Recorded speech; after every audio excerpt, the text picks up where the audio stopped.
Right now, the government gives us IDs, driver's license, passport, social security numbers, and others. They're separate. You lose your license, you can still pay your bills. You can still go and buy groceries. So each card controls one door, not the whole damn house. Now picture one digital ID that holds every single key you have: your bank account, your health records, your travel, your phone, your ability to move and to operate.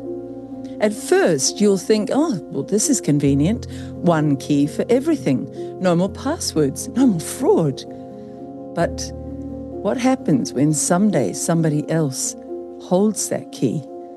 They don't just control one door now, do they? No, they control your entire life. One click, boom, lights out. No money, no travel, no gas, no access. That is not an ID. That is a leash. And you are the dog. Please think on this. The entire future of the human race is depending on you to refuse digital ID. And here's how they're doing it in Italy. Massive protests are shaking Italy as citizens from both left and right unite against the government's mandatory digital ID wallet plan. Millions have refused to pay taxes and have called a general strike until the government abandons the European Union's forced digital ID rollout, which is set to be mandatory by 2026. Mainstream media, silent. But Italy has spoken loud and clear. We will not be controlled. Could this be the spark that spreads across Europe and across the world? There are two very clear choices now. We either rise up together in our millions and say no, or we follow China's example where one by one they have submitted in their millions to full control from the government. Welcome to you all. I think this is really the most important interview I've ever done, because the world is hovering on the brink of one giant boot on our collective necks, trying to silence our collective voices. So we've just come out of that saying the entire future of the human race is depending on you to refuse digital ID. Welcome Catherine Austin-Fitz, Alex Newman and Andrew Bridgen from the UK. Catherine, why is that statement so true, and why is it so important right now that every single person, especially the young parents, look in on this interview and watch the whole discussion today? Why is it so important right now? Digital ID is a fundamental piece of putting into place train tracks that give, on a centralized basis, total financial transaction control. So our transactions stop being something that we can freely do as we choose and are completely under a surveillance and tracking system and can literally control us each individually in very fine-tooth ways. So you can literally say, I don't want you eating real meat, you can only eat lab-grown meat, or I don't want you being able to go to a pub and drink, or the lockdowns are here and I don't want you leaving your house, so your money won't work if you leave your house. So we're talking about complete authoritarian control. We've lived in a world, Liz, where the central bankers control monetary policy, but not fiscal policy. And that's what so Alex and I are in the United States, that's what the Revolutionary War was fought about, taxation with or without representation. And now you're talking about the central bankers literally being able to replace legislative representatives in the executive branch and have complete control of fiscal policy through the money and literally put everybody in a digital concentration camp. So let's just tease that out. Monetary policy is all about the credit that's given to people, and fiscal is about the tax, is it not? Right. So it's running the currency. And you have to understand, this is not a change in the currency. Every 80 to 120 years, the central banks put us through a reset of the currency system. And often when that reset happens, you evolve or you move the currency. And we are in a reset. But the thing about digital technology is it allows them to end currency completely and go to a state that Patrick Wood calls technocracy. So complete control by rule systems. You don't need markets, you don't need currency, you don't have any liquidity, you just go to total control. And the reality is that total control is being implemented in a world where, as we see from the pandemic, the leadership believes that they can engineer much longer lives for themselves, and they want a much smaller population, particularly with automation. So we've certainly seen that in the UK with what happened, not just with the shots, but with euthanasia, and what's happened to the elderly. We're seeing it in America too. So unfortunately, we're talking about giving unprecedented powers, the likes of which the world has never seen, to people who really do want to depopulate us. And who really want all of it for themselves. I mean, the head of the Bank of International Settlements looks like Mr. Creosote in Monty Python. If you've ever seen him, he looks bloated, beyond bloated. He looks more like Jabba the Hutt, actually, doesn't he? At least we can still... I have to say something nice about Augustine Carson's, because it was the first time in my life. So we have a great list of short videos. I love 1 minute or less videos to show to policymakers. And we have that great 59-second video of Augustine Carson saying we can make the rules and we can enforce them centrally. And that was the first time that I'd ever seen a central banker tell the truth, in plain language. And I almost fell off my chair, and we clipped it and have sent it everywhere. But he's one of the few guys on the world stage who's telling you he wants complete control. Our analysis on CBDC, in particular for the use of general use, we tend to establish the equivalence with cash. And there is a huge difference there. For example, in cash, we don't know, for example, who's using a $100 bill today. We don't know who is using a 1,000 peso bill today. A key difference with the CBDC is that central bank will have absolute control on the rules and regulations that will determine the use of that expression of central bank liability. And also, we will have the technology to enforce that. Those two issues are extremely important, and that makes a huge difference with respect to what cash is. I very much recommend your short clips on Solari.com, and we'll put the links here. They are worth every parent, everybody who wants a good future for their children to look at. Alex Newman, what's your reaction when you hear what Catherine said there in the opening salvo?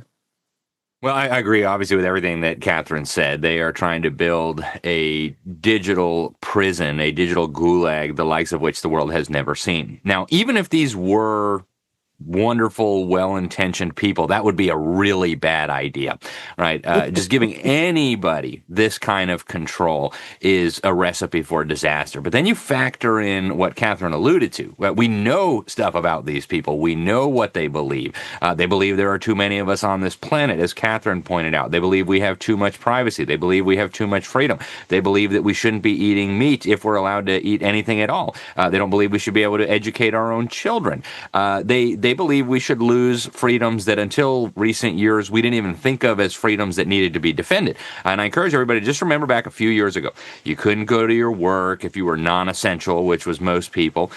You could not go visit your grandma as she was dying in the hospital. You couldn't go to church, but you could go riot. So these megalomaniacs, the best thing you can say about them is that they're psychopaths. They have some sort of mental problem that makes them a threat, not just to themselves, but to all of us. I would argue that it's even worse than psychopathy. I believe there's a very real case to be made here that these people are under demonic influence, if you will. There's something that just makes them hate humanity, hate life, hate God. And so to give that kind of power, I mean, that's like giving a nuclear bomb to a mass murderer, a chainsaw murder. It's the most dangerous thing you can contemplate. And when you realize all the different things that they'll be able to control with these digital IDs and these digital currencies, and to go back to Agustin Carstens for a minute, he actually talked, I've got a video of him where he's talking about the unified digital blockchain ledger, where every asset in the universe will be tokenized, and you'll only be able to interact with that with your digital ID and your central bank digital currency. They'll be able to shut off any person in the world from being able to interact with society. This is probably the worst idea that a person could think of, and yet we're being stampeded into it as we speak. We all just saw the British Prime Minister come out and say, you're not going to be able to work if you won't take this digital ID. It's rolling out even here in the United States. I can't emphasize strongly enough that we must fight this with every fiber of our being, like our very lives depend on it. Because they do. Andrew, right. you've been a leader in the UK in pushing back against Starmer's tyrannical overreach. Tell us where the petition is at. Do you know the numbers that have signed that petition in the UK? And just give us an overview of the UK at the moment, a snapshot. What's happening there? No, it's nearly 3 million. I think actually they switched it off at about 2.85 million because it had got there in a matter of days, and they normally run for 6 months. But I think it was switched off because it was just too embarrassing for the government. I think I agree with what Alex and Catherine have said.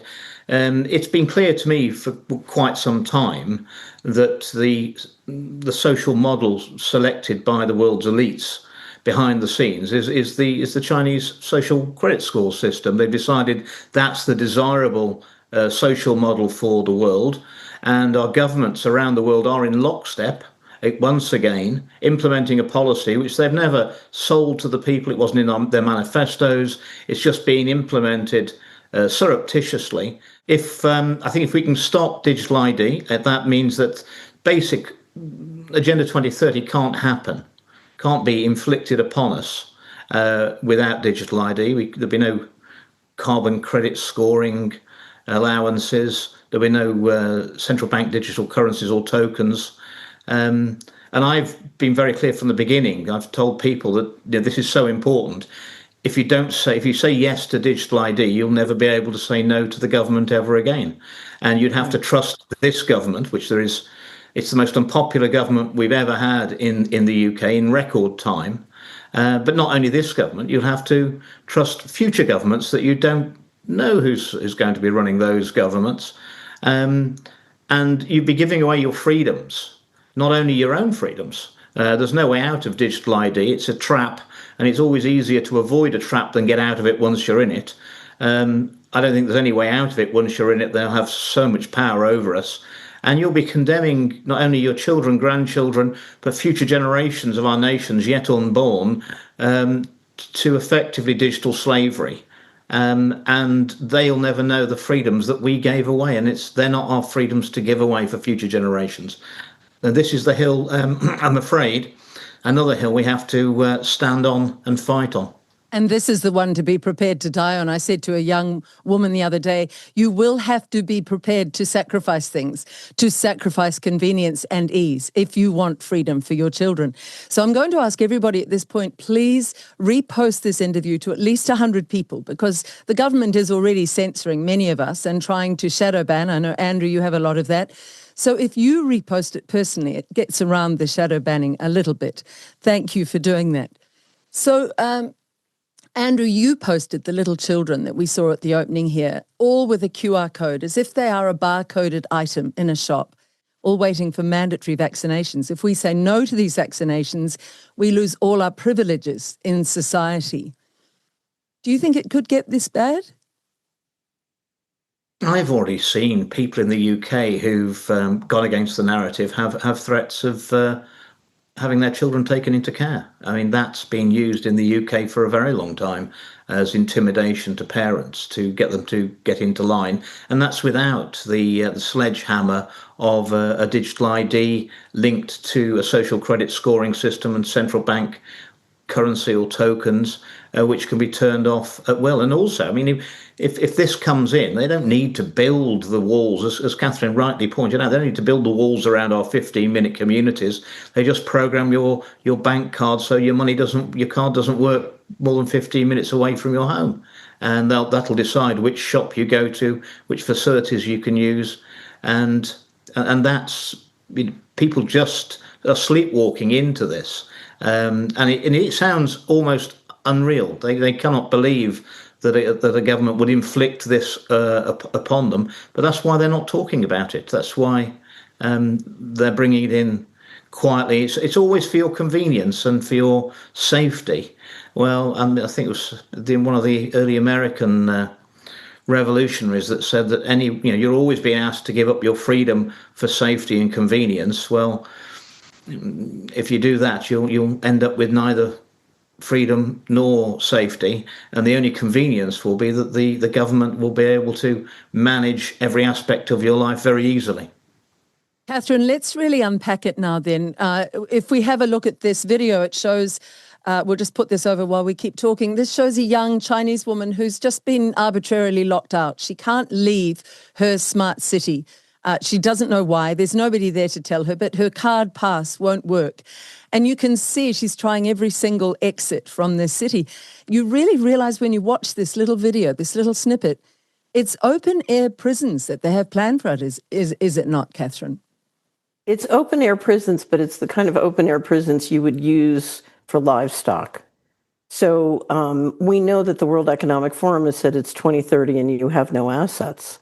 They're very serious about this. It's by controlling financial transactions that you can siphon off and take those assets in hundreds of different ways. And I have many people say to me, I don't care. I don't have a lot of assets. I said, you have your children.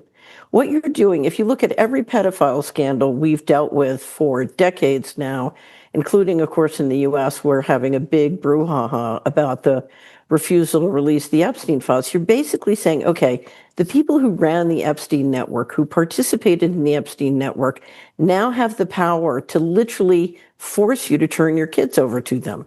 Is that really what you want? And you're giving them literally that power. They won't need Epstein anymore to recruit your children. They'll just take them. So this is, I don't think people understand how dire ultimately, and the trick has been to build the corrals around us. So we've built 3 walls of the corral, and digital ID and programmable money in combination put up that 4th fence. And then we're in an entirely new world that most people can't fathom, because we've enjoyed liberty, we've enjoyed financial transaction freedom. We can't fathom what this world is like, nor can we fathom the fact that we're looking at a leadership that has absolutely no empathy towards us and feels towards us the way a rancher might feel about livestock he's ready to auction off. That is horrendous, Alex. That's horrendous, that we are absolutely nothing to our leaders, who are meant to be our servants, who are meant to be representing us. They loathe us, don't they? This crop of they leaders. absolutely do. Yeah, I would argue that it's even worse than livestock. I've got livestock, and I like my livestock. The Bible says the righteous man takes good care of his beast. And in any case, it's an asset to me, right? Even if I didn't like my livestock, even if I thought you're a smelly cow, I don't like you, at least it has value for me. I have a vested interest in taking good care of it so that I can sell it at some point and make some money. These people actually hate us. And if you listen to them closely, it's actually very, very clear. I'll give you an example. I go to these UN climate summits every year. I'll be going to one in just a couple weeks in Brazil. And I've got the video of these people. They talk about human beings like we are some sort of plague on this planet. I'll never forget, I was in Rio de Janeiro in 2012 at the UN Conference on Sustainable Development. And they had all these posters around. It was a kind of an anthropomorphic Earth. It looked very sick. It had a thermometer sticking out of its mouth. And then you had the doctor diagnosing the problem. And the doctor says, I know your problem. You have humans. Humans are like a cancer on this planet. It's the same general philosophy that we saw in the Club of Rome report in 1991, the first global revolution. As the Cold War was coming to an end, they needed kind of a new pretext to have this huge government, these massive taxes, this micromanagement of our lives. And they came up with the idea, and people can read this report themselves, you can order it on Amazon, that we needed a new enemy. And so we came up with the idea of the environment being threatened, of global warming. And they said that way, the enemy is humanity itself. And so these people regard us with a hatred that I don't think a normal person can understand, because we're occupying land that they think they're entitled to. We're consuming resources that they think they're entitled to. And to take it one step further, to get into the spiritual dimension, human beings are made in the image of God, is what the Bible teaches. This is actually one of the foundational principles of Western civilization. Whether you believe that or not, people who hate God, by definition, would hate those who are made in the image of God. And so you wonder, how can people murder millions of people? We saw it in China. We saw it in the Soviet Union. We saw it in Nazi Germany. And a normal mind doesn't comprehend this, because a normal mind doesn't want to murder millions of people. Your neighbor doesn't understand that there's a significant segment of the population, I don't know what it is, 1%, 2%, 4%, that hates humanity and is willing to actually exterminate millions of men, women, and even children. And get joy out of that, feel that they've accomplished something positive by that. So I would argue that humanity is at a crisis point right now. And just like was discussed, this Real ID thing, this is going to be the last major battle. If we give up, they will be able to enforce compliance on every other issue every time, or they will completely destroy your life. So we have to treat this with the seriousness it deserves. And to your point, Liz, I would encourage everybody watching here, share this out, send it to your elected officials, send it to your family, send it to your pastor, send it to anybody in a position of influence. We've got to get the alarm sounded here. Okay, let's move to that so that people don't despair too much at this stage in the discussion, Catherine. Tell us about Solari.com. What does the name stand for and what you are doing? Because you've just in October, I think the 21st, begun a 60-day challenge to help the people, of whom there are billions of us, against the few, maybe 13 families, that's all, to help us to push back. What is Solari doing? If you could tell us about that. So the great cause for optimism is that many of the implementations to build the control grid are being supported and financed by us. So if you look, for example, at I'll use America. If you look at the average American, they are going to work in building the control grid. They are banking with the banks that are leading the control grid. If you look at their IRA or their brokerage account, they are financing, and they are very excited because they're making lots of money building the control grid. And you know, there's a multiple personality disorder in how the money works. Now, one of the things we know is the digital control grid depends on a 100% digital transaction system, and we have not gotten there yet. A great deal of effort has been made by both the banks and the central banks to get us to 100%, but we're not there. And we believe the way to stop this cold that everybody can do. So I agree with Alex that this is spiritual. Everybody can pray, but everybody can use cash and preserve the analog systems, whether it's checks, money orders. There's a dedicated population in the United States using analog transaction systems and refusing to go all digital. If everybody threw their smartphone in the river or the lake tomorrow or the ocean tomorrow, this could never happen. So the first thing we can do is we can all use cash and refuse to go 100% digital. And one of the beauties of cash is if you look at the mechanisms we use to transact with cash, many of those come with surveillance and entrainment and subliminal programming and mind control. So what you'll find is you'll be much smarter about your money if the people you're transacting with or the mechanisms that you're transacting with aren't also mind controlling you. And cash does not come with entrainment or subliminal programming, at least that I know of. Though, Give an example of that, Catherine, of subliminal mind control that comes with it. Tell people how they may be being manipulated, coerced. Right. So digital electronic systems, whether on your TV or your smartphone or your laptop, can integrate basically mind control technology. So I first found out about this in the 80s. I overheard a conversation by two billionaire types I wasn't supposed to hear. And they were talking about entrainment, subliminal programming, and grossly oversimplified. Entrainment makes you resonate with something you normally wouldn't resonate. And then subliminal programming comes in through the resonation suggesting. And and I first started to write about this at Solari because as an investment advisor, it was being used to market financial fraud. So a lot of times you see people who've lost money on healthcare fraud or financial fraud. Often those are marketed using entrainment technology. Also, people buying things they can't afford, those are marketed with entrainment technology. If you come to Solari, we have put in the words mind control in the search box. You'll pick up our collection, and we have a wealth of information. We just did a great interview called Cognitive Liberty with Josh Steinman on all the different things from mind control to propaganda that are done to basically make people persuadable. Of course, we know the big one being the pandemic, that the shots did a variety of things to people that really hurt cognition and their ability to protect themselves.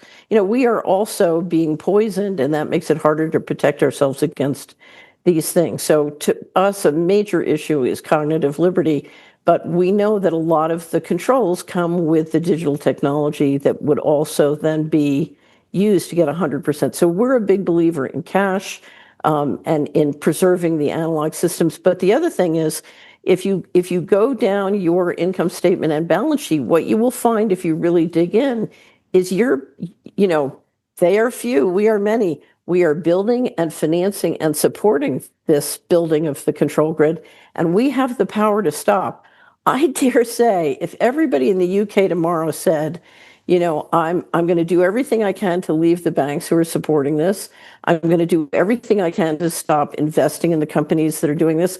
I'm going to quit working for a company that's building a control grid and, go do something productive with my life. You would have, just as they're engineering a financial coup and a digital coup, you would have a financial rebellion. So part of this is connecting the dots between where our time and money is going and what we're supporting, and saying, no, I don't want to support something that's going to basically make me a slave. Catherine, we'll put the Tucker Carlson interview you did underneath this. It's very, very good. And there's a large part where you discuss the basement dwellers, I'm going to call them. But people, even here in New Zealand, we've had so many of your American billionaires come here, including Peter Thiel. They're all around the South Island, Queenstown area, this little jewel of the Pacific. They've all built bunkers as if they're preparing for the end of time. They're scared. They're scared. Yeah. If you were doing this to people, wouldn't you be scared? I would. Right. I would. And it wouldn't just be of worldly things. It would be of certainly the divine. But can I mention one other thing we can do?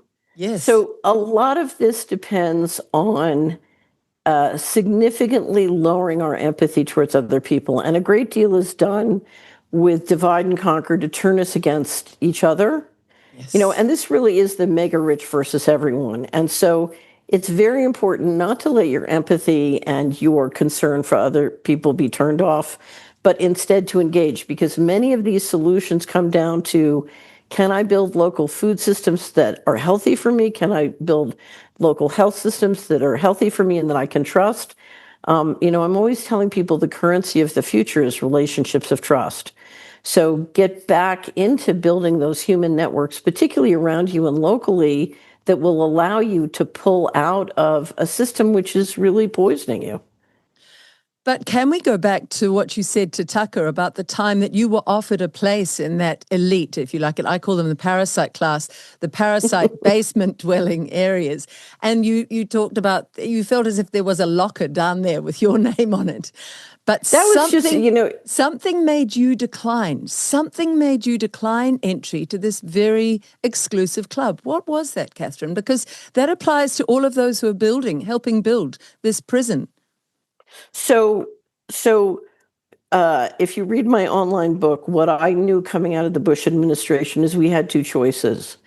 We could decentralize economic, political, and power in a way that built new and explosive wealth by using this technology to do that, or we could apply the technology for complete control.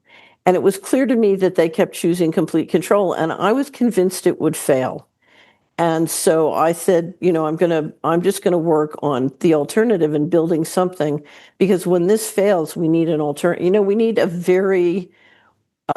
we need a model based on human liberty and freedom that is also wealth building. And so that's what I want to work on, because I'm convinced that this will fail. My problem with what they're doing, even though eventually it will fail, I don't underestimate their ability to kill and destroy, so much of what we've built in the Western world. They're really out to destroy Western civilization. Why are you convinced it will fail? And then I want to go to you, Andrew. Why are you convinced of that, Catherine? If you study science or spirit or scripture, what you understand is the universe is alive. The universe is intelligent.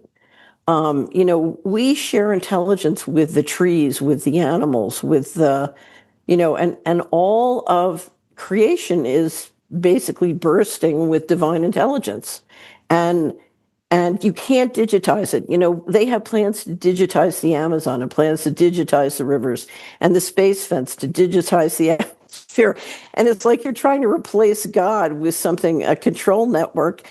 And when you look at what the plans are, what you realize is you can't digitize God and you can't replace God. All you can do is make a mess. And if you look at how environmentally damaging and how wealth destroying it is, one of the great moments of optimism for me was when I simulated digital technology what we could do to optimize the investment of federal credit and appropriations by place in America. And what I realized is our economy is so suppressed because of the price of tyranny, just from the tyranny that Alex is describing in education or Andrew's been describing in politics. Tyranny is very, very wasteful and expensive. And I've been able to prove that mathematically by simulating sort of local economies and what is possible. And once you know what's possible, you realize, this model is going to fail. It's heartening. Andrew, do you feel the same? And if so, why? Why do you feel it will fail? Well, 14 years in Parliament and observing what was going on, I don't think we've ever had free market capitalism. I think we've had crony capitalism, and that isn't driving up. That's why we have tremendously low growth rates in the so-called developed world, because it's not real free markets, and the best companies with the best products aren't the ones that are thriving, because it's a club, and if you're not in that club, you've got a big problem. And if you're in the club, you don't have to make the best products most efficiently to control the markets, and that's where it's all gone terribly wrong. I agree with many of the points that have been made, especially about our ability to influence. Although the ruling elites and the big corporations, they are still sensitive to influenced by the public. I mean, we've had the introduction of Bovir into dairy products to limit the methane emissions of cattle, of dairy cattle. Ludicrous, untested. The public have very little confidence in that, in their food supply, especially following the pandemic and the vaccine rollout. And a major company over here has had to announce that they're pulling out of it, because obviously they didn't say why they were pulling out of it, but the reason they're pulling out of it is no one's buying their products anymore. And that is the power of the consumer, the public, to influence policy. And they can have promised everybody they're going to keep, pumping Bovir into our food supply, but ultimately they're going to have to stop doing it because people just don't want to buy those products. I think there's two existential threats to us at the moment. Obviously, clearly, digital ID, which we've already touched on about how it's fundamental for the plans of the World Economic Forum, etc., to implement Agenda 2030. But I think the other thing is we've just got to keep ourselves out of a major conflict, which is the other angle or arrow to their bow. Obviously, if they can get us into a big war with Russia or China or both of them, then they can basically inflict martial law on us. And then they've got another excuse to say we've got to have ID cards or digital ID, because we always have ID cards during times of major conflict. And if we can do those two things, keep us out of digital ID and a major war, the truth's going to come out. The problem is that the other side know that as well, and that's why they're pushing so hard on both of those issues to actually get back control. I think they need the digital ID because so many people around the world have been slapped wide awake by the overreach of our governments during the COVID so-called pandemic, and they just need to reassert control. They can't sell it to the people. No one's going to vote for this. Very few people are going to vote for it. So they're bringing it in through the back door. And if we raise enough awareness, I think people are going to. But 66% of Brits now don't want digital ID. Alex, are you with the other two? Do you agree that it will fall over? But what's your time frame, and what do you think are the obstacles? Yeah, right now, I can't say it with confidence where I think we'll be in the next few years. Over the long term, I have 100% confidence. There's not a shred of doubt in my mind that this whole wicked system is going to come down. The people will be exposed, and there will be justice. 100% guaranteed. Not one doubt in my mind. I've read the end of the book. I know where this goes. But in the meantime, I think we're probably in for a very wild ride here in the short term. When the World Economic Forum started using the term polycrisis a few years ago, that was what I had been warning about already for years. And Catherine mentioned Patrick Wood. He had been making similar warnings as well. they're going to be throwing at us, I think, crisis after crisis after crisis that will probably make COVID, in the words of Klaus Schwab, look like a small disturbance compared to the cyber pandemic and the food crisis and the wars and all the rest of it that they're planning on unleashing against us. I do believe they want to bring about a civil war, not just in this country, but probably throughout the Western world. I'm seeing some very troubling things happening in Ireland right now, I think being engineered with tensions being inflamed on both sides.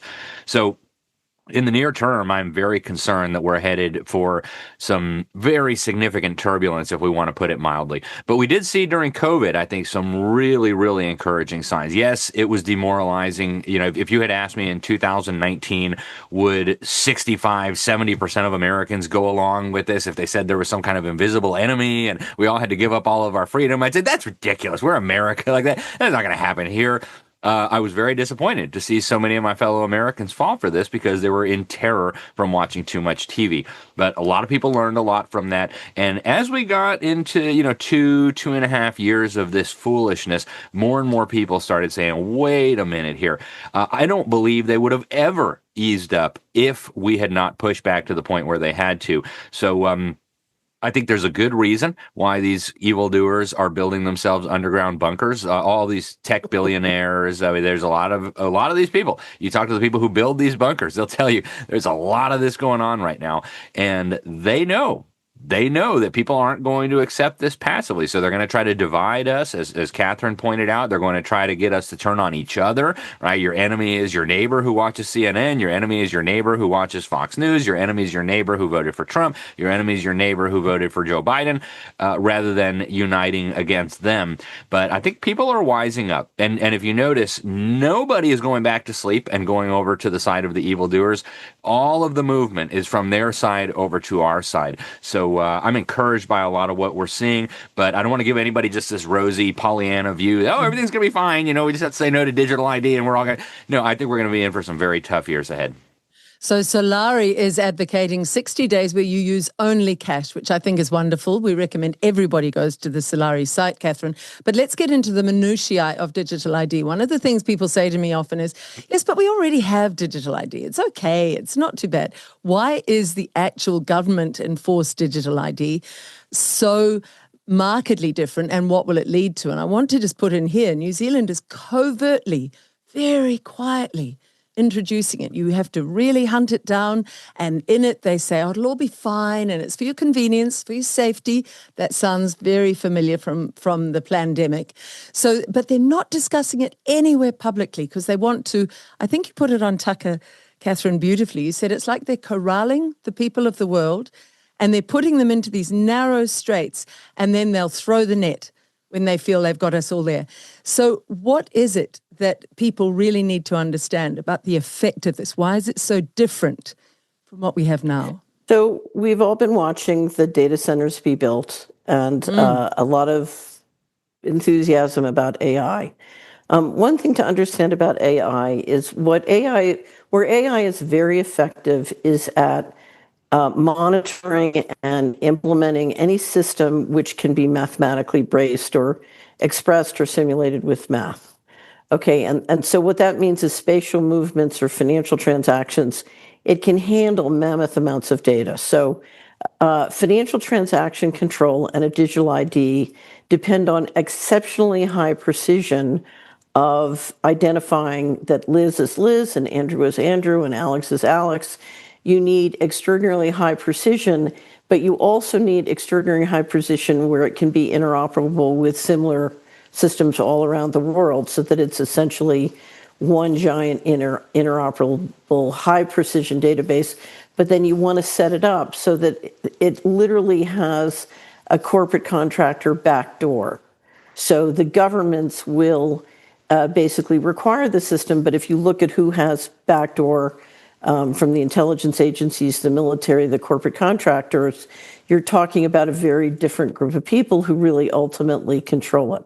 So the digital ID gives you the very high precision identification that you need to then move to the financial transactions and handle this enormous load of data and do it in a way that doesn't require enormous amounts of customer service and tech support because it's way too big and too high moving, so that the precision and quality of the digital ID and its interoperability and then access behind the scenes to the real players pulling the strings it's a combination that is necessary if you're going to put this in place.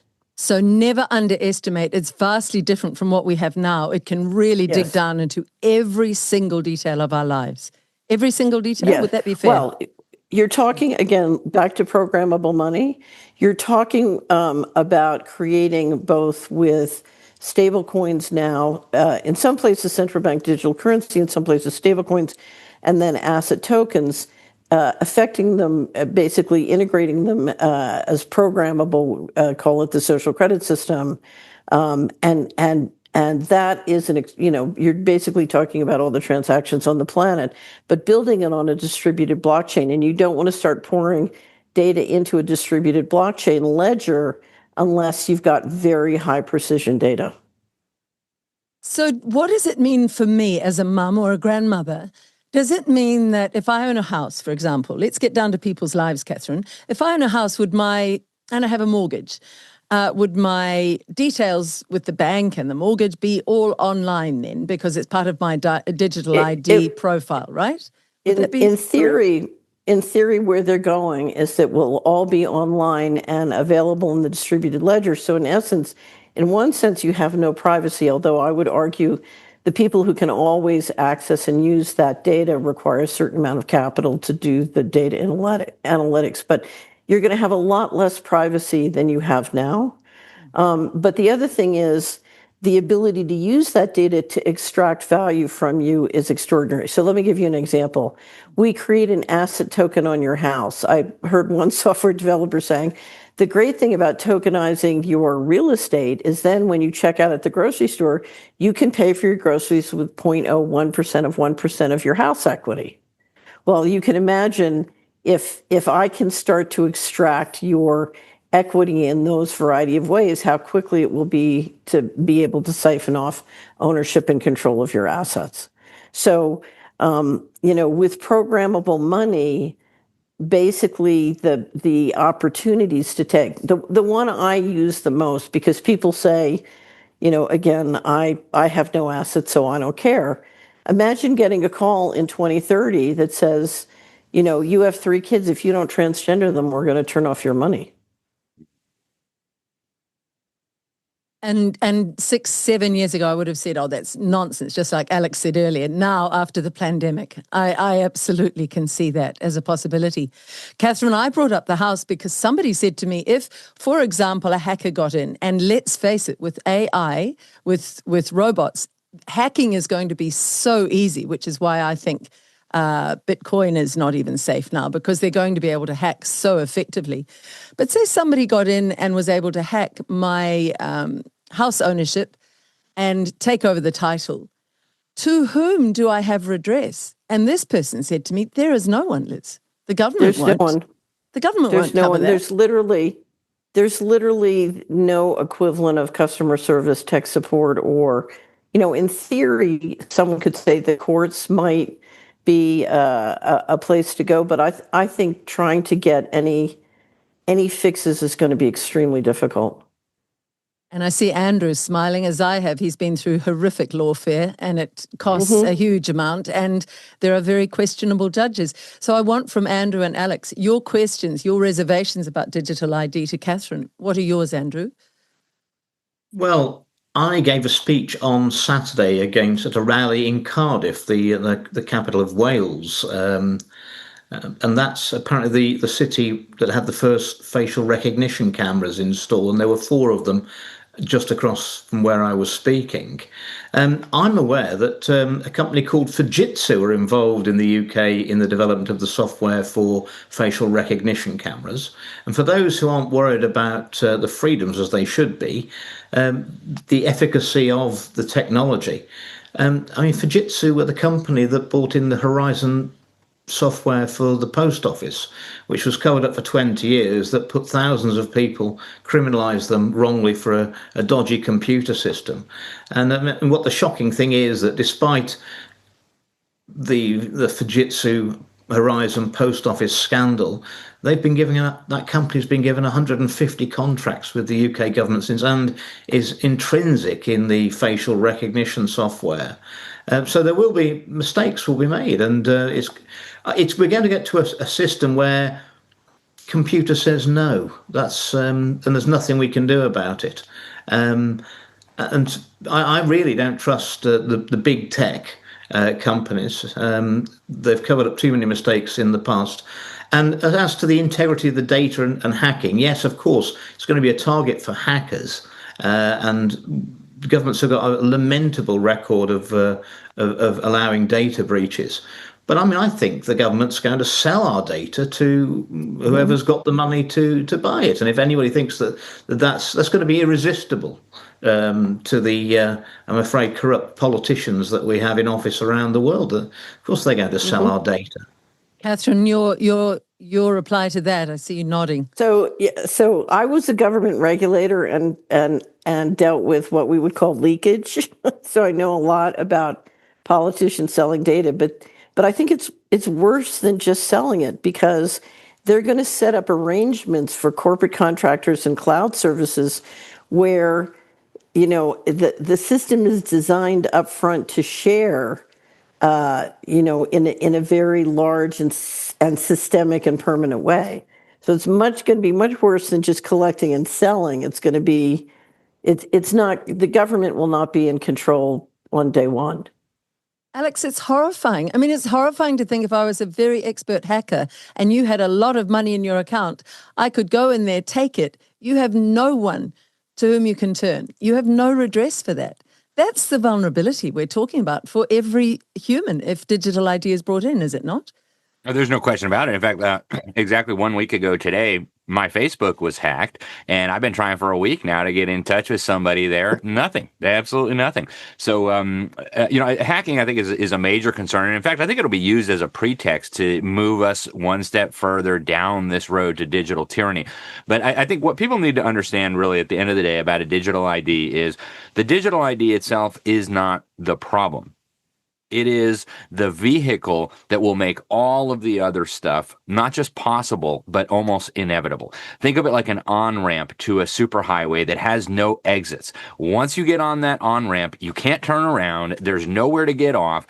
And you don't have to speculate about what they want to do because they've already told you. Just listen to some of the sessions as a World Economic Forum. Listen to Yuval Noah Harari with his nonsense about Homo Deus and surveillance under the skin. Pick up a copy of Klaus Schwab's book on the Fourth Industrial Revolution. He summarizes this in one sentence. He says it's a fusion of all digital, physical, biological identities. And then he breaks that down in the book.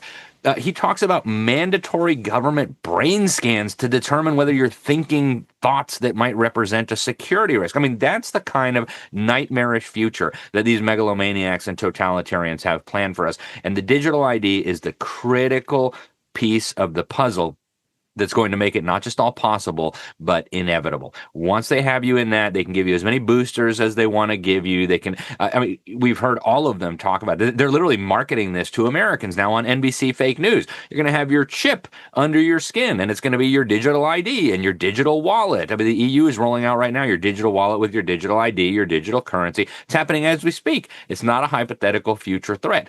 There are thousands of lemmings in human bodies walking around Sweden right now who have their microchip with their COVID vaccine passports.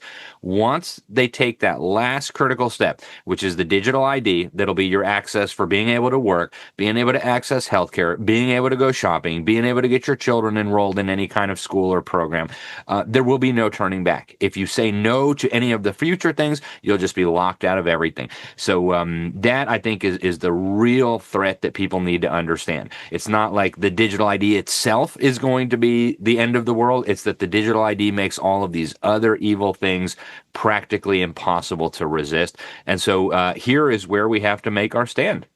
I've been warning about this for at least 15 years. I mean, when they came out with ID 2020, this was, I think 15 years ago, I did an article about this in the New American. It was already obvious to me then. People can go back and read that article. It was Bill Gates, it was Microsoft and Gavi, it was the Rockefeller Foundation. Like, I mean, why were Bill Gates and the Rockefellers plotting to give us digital IDs at the international level 15 years ago? Was it because of COVID? No, it's because they understood it. And at the same time, by the way, they launched the Better Than Cash Alliance. This was 2012. Again, I covered this in TNA. Ford Foundation, United Nations, Bill Gates, I mean, all the same suspects, Visa, MasterCard. They've been planning this for so many years. So we don't have to speculate. We know exactly what they want to do with this. And the hacking, the cybercrime, all of that will be a great excuse to move us more in that direction. And it's being implemented, unfortunately, piece by well-meaning people. Texas is having this debate right now. They want to make you have to give your ID to all these big companies to be able to access pornography. Now, I don't think people ought to be accessing pornography. That's my opinion.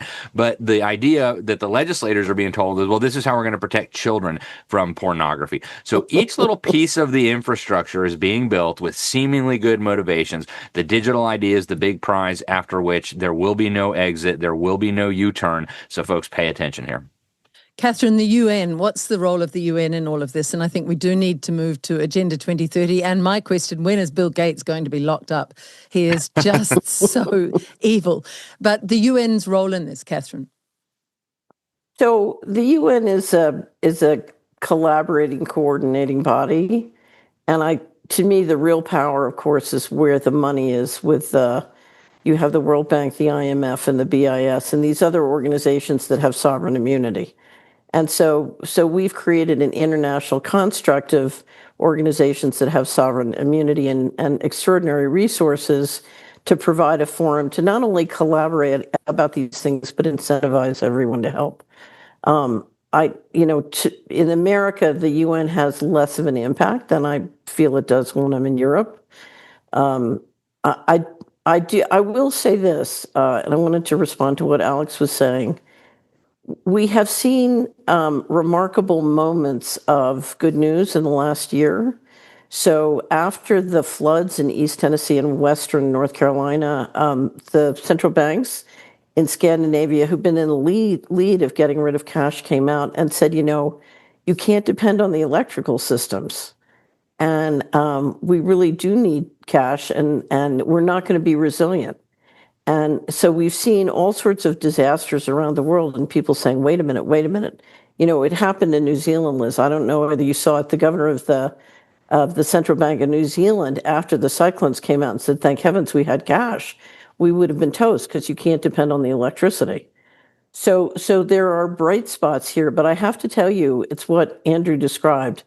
If everybody woke up tomorrow and tried to use cash as much as they could, whenever they could, and started rejecting these systems, it could absolutely get walked back. And so the state of play here is, will enough people in the UK and Europe and the United States take responsibility to say, no, I'm not going to comply? That's the question. Will they do that? And I continue to see too many people saying, as long as I can make a lot of money, I can protect myself. That used to work. When I was on Wall Street, that system worked. Now it doesn't. So when Andrew was offered the chance to get whatever he wanted, whatever he had asked for, when they rolled this out, it could have gotten walked back or taken. That's what you have to understand. The system of, there's a workaround for me and I can make enough money and go to my bunker in New Zealand. It's not going to work this time. So there's no out from this unless we do it together. That's profound. Before we came to air, Andrew, we were talking as Catherine came on the call about the time in your office in Westminster. You were offered whatever you want, Andrew. And your reply was, just very briefly, for people who haven't heard that story, your reply at the time? Well, I was shocked. And I said, what do you mean I can have whatever I want? They said, well, just tell us what you want and we'll get it for you. And in return, they wanted your silence. Well, they wanted silence and compliance with the narrative. And I said, is that the game we're playing? And they said, that's the game we always play. I said, well, anything I want? They said, well, pretty much. I said, in that case, then if that's the game we're playing, I want the Prime Minister's resignation letter. Can I have that? They told me I couldn't have that. And I said, well, that's a shame because I don't want anything else, do I, if that's the game we're playing? If we go into digital ID, Alex is absolutely right. That opens Pandora's box to everything else that will be inflicted upon us. We can't. We are currently in a sort of global tyranny, and it's quite dark, and it's going to get worse. It's going to have to get worse before it gets better. The darker it gets, the nearer we are to the end. Is the comfort I take, and ultimately we're never going to comply our way out of tyranny. I think RFK Jr. said that a few weeks ago, and he's absolutely right. The people who are pushing digital ID on us, they're the same characters who told us that the vaccines were safe and effective during COVID. These are self-confessed Malthusian eugenicists. They haven't got the best intent for humanity, and we're going to have to take a little bit of discomfort. But a bit of discomfort now is going to be better than the future we'll assign to ourselves and our children if we accept the tyranny of digital ID for an easy life. It won't be an easy life. It will be a life that will be barely worth living if we accept this. And I come back to what I said at the beginning, that if we say yes to digital ID, we'll be in a situation where we'll never be able to say no to our governments ever again. And we're heading very fast to the Chinese social credit scoring system, which will be inflicted upon us with all the control mechanisms that comes with it. I want to put in here a clip from Vandana Shiva, who talks about what happened with India when they brought in digital ID and this centralized monetary system. And Catherine, perhaps you can talk about this after we have a look. My country was the first where they made cash illegal. 2016, digitalization was forced on the country. 8 o'clock in the evening announced midnight, cash was illegal, the big notes. And 70% of the economy crashed. This digitalization is now going all over the world, and there's a war on cash. They call it war on cash because cash is merely a medium of exchange. It has no value in itself. It's just a promise. You read the dollar note, it says, I promise to pay the bearer.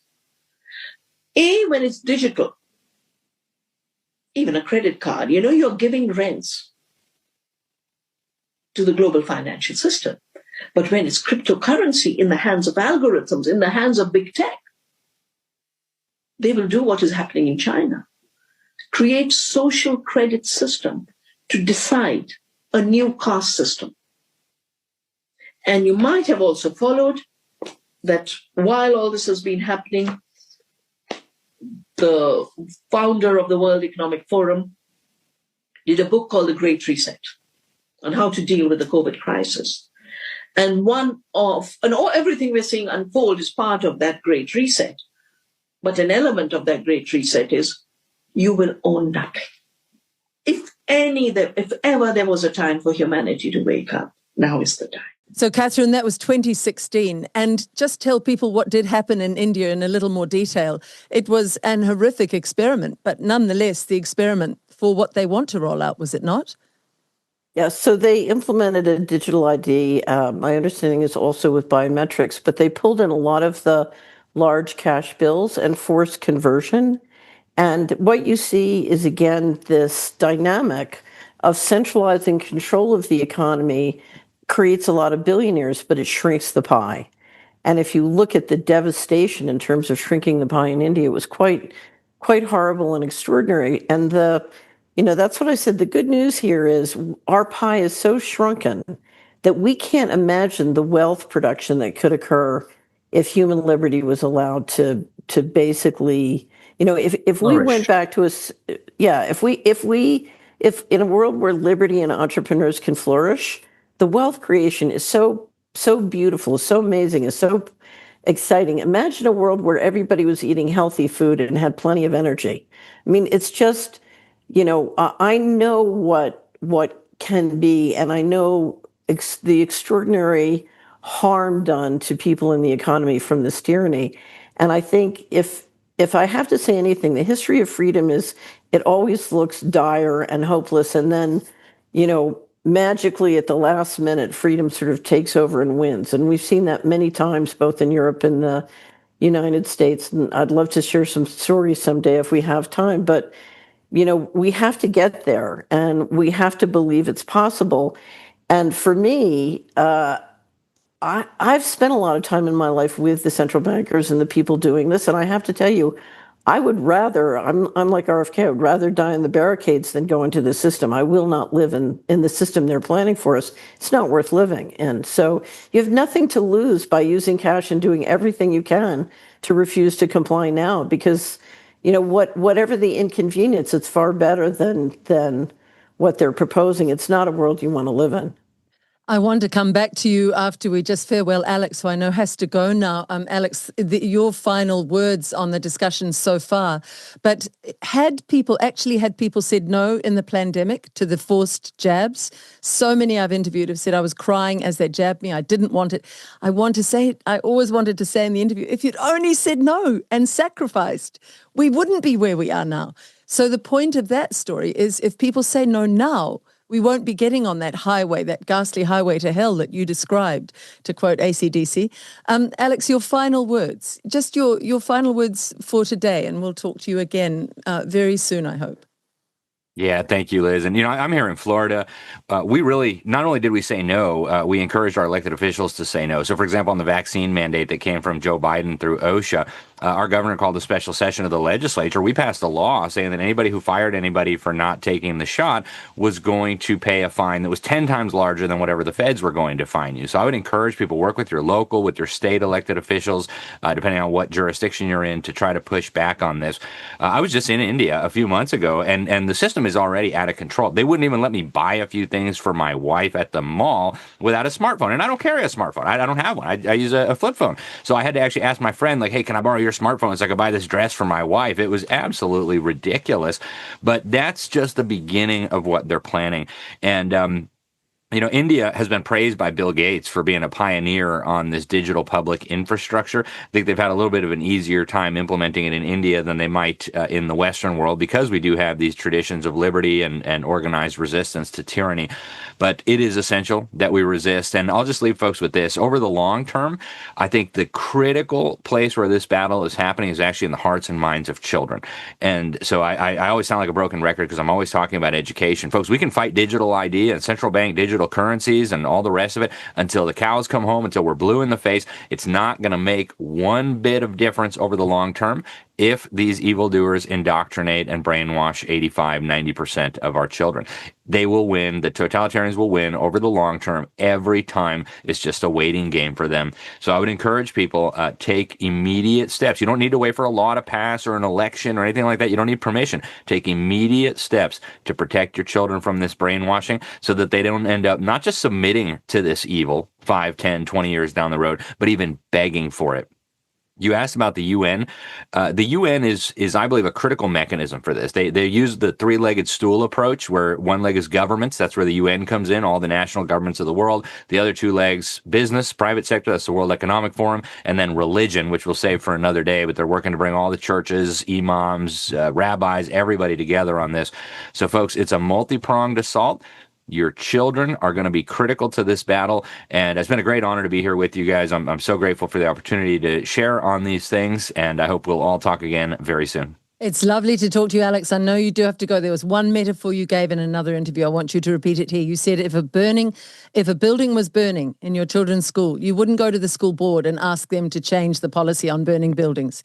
You would race into that school, grab your children, and take them home safely. That's the equivalence, isn't it? Yeah. And it's even more urgent than that, because a burning building will hurt your children physically, which is bad. None of us want our children hurt physically. I've got 6 so far, praise the Lord. But it's even worse than this, because they're being destroyed physically, morally, mentally, academically, spiritually, emotionally, in every possible way. They're being destroyed. They're being conditioned to love slavery, and that is simply unacceptable. So, folks, run into that burning building, grab your children. I would encourage people, make sure you're finding good information. The censorship's going to increase, so sign up for the Solari Report. Keep following Liz and all the different platforms. You can get our newsletter at libertysentinel.org. You can get our free daily headlines at thenewamerican.com. Lots of resources there, folks. There's no excuse to not be active in this battle. And thanks again, Liz and Andrew and Catherine. God bless you guys all. Bless you too, Alex. Thank you. Just back to the UN, Catherine, while Alex leaves our discussion. The UN, we hear now, is potentially going to be headed by Jacinda Ardern if the awful Helen Clark, who also wanted to head up the UN from New Zealand, has her way. Helen Clark, a rampant communist, and Ardern the same. These people are... I mean, this woman sells herself through movies and a book deal and all sorts of things as this compassionate woman. She is widely loathed in New Zealand. She was the cruelest prime minister we ever had. But they don't stop. The Bill Gates, all of them, they keep coming at us. Should Gates be behind bars, in your opinion? Should Ardern? So, I would say we have a tradition in the United States of a death penalty, and treason requires, calls for death penalty. So I wouldn't necessarily put him behind bars. But, we're talking about people who are engaging in planning and implementing depopulation. Yes. So, and that, and we continue to see leaders who are very effective at implementing depopulation promoted and supported and encouraged. And I think, it's pretty simple. I never worry about sort of those guys rising in the system. We have to let go of all of that. There's a system, its goal is depopulation, its goal is to serve the mega rich, and we just have to stop supporting it. And what I see are millions of people every day supporting and believing it and paying attention to it and listening to it. And we just need to understand, they are our enemies. We need to let go and stop giving them energy and stop supporting them. Andrew, your reaction to that? Yes, our systems of governance around the world have got us into this mess.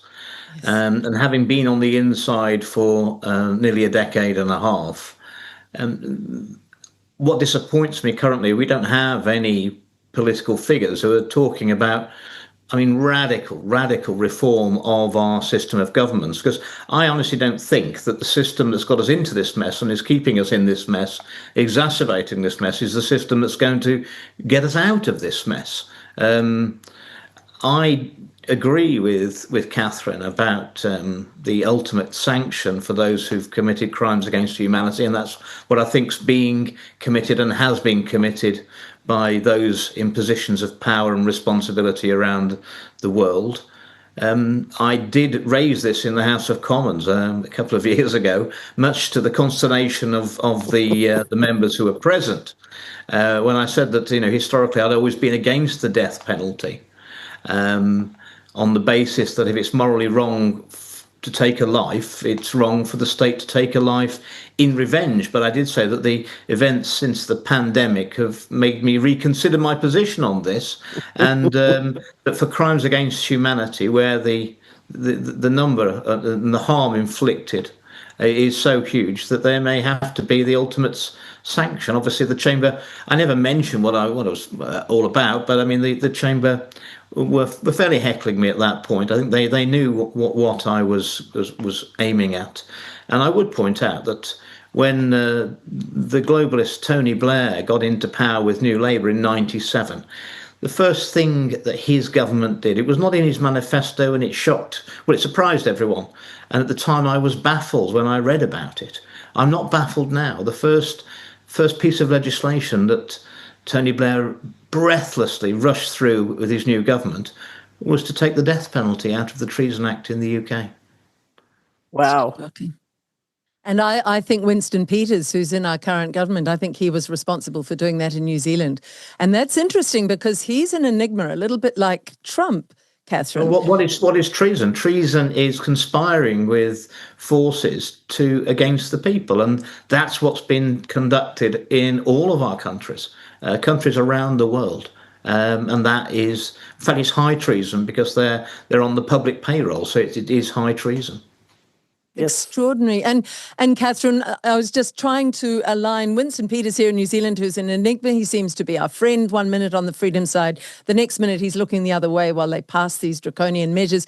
He does seem to have his parallel in Trump in America. He seems very enigmatic. Yes, he's done some good things. Yes, I can say he's better than Kamala Harris. but your article, which we will put up here, talking about where we're at, and you've been tracking really the laws that have been passed since April of 2025, is a crucial one for everybody to read, because in this article, you're really talking about the betrayals of Trump as well. Where are you standing on President Trump, Catherine? So you have to remember, President Trump was the president who authorized Operation Warp Speed and funded $18 billion for the military to implement a mass atrocity. That was President Trump. So in about 6 weeks, it was early summer, I said on the Solari report, I believe that the bankers have chosen Trump because he's the man who can get conservatives to go along with the control grid. Using immigration election fraud, he will be able to sell the digital ID and the big tech solutions. And that's exactly what's happened. Although the reason we started to keep a collection at Solari, and everybody can read it by going to Solari and looking up just put control grid in the search box or go to latest and you'll find it because we update it every week. They move so quickly.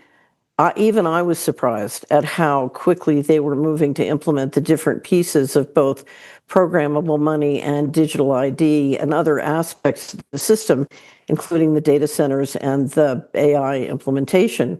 And at the speed at which they moved, starting literally the day after the inauguration with the $500 billion Stargate proposal for the data centers, and it was very quick. It was clear to me that someone had been working for a very long time on preparing everything and being ready to go. So now I can say this is Trump, but if you look at the US government, we have a annual expenditure of $6 trillion, $4 trillion comes in on taxes and other revenues, fees and tariffs, and then $2 trillion is borrowed. The United States government is in a debt trap. And so literally you have to do what the bankers tell you. And what we're watching is a Congress and a president who have been for many years, this is not just now, operating outside of the fundamental laws of the United States, particularly the financial management laws. You know, they are operating the government financially on a criminal basis. And I'm assuming it's because essentially that debt trap is being used to engineer control. And what you will find as a political matter is the problem that most politicians face in America. To give you an example, I was with a group of leaders in Idaho not that long ago, and one of them said, you know, every year we send $1 to Washington and then we get $1.19 back. And every time I try to enforce the Constitution, my constituents say I want the 19 cents.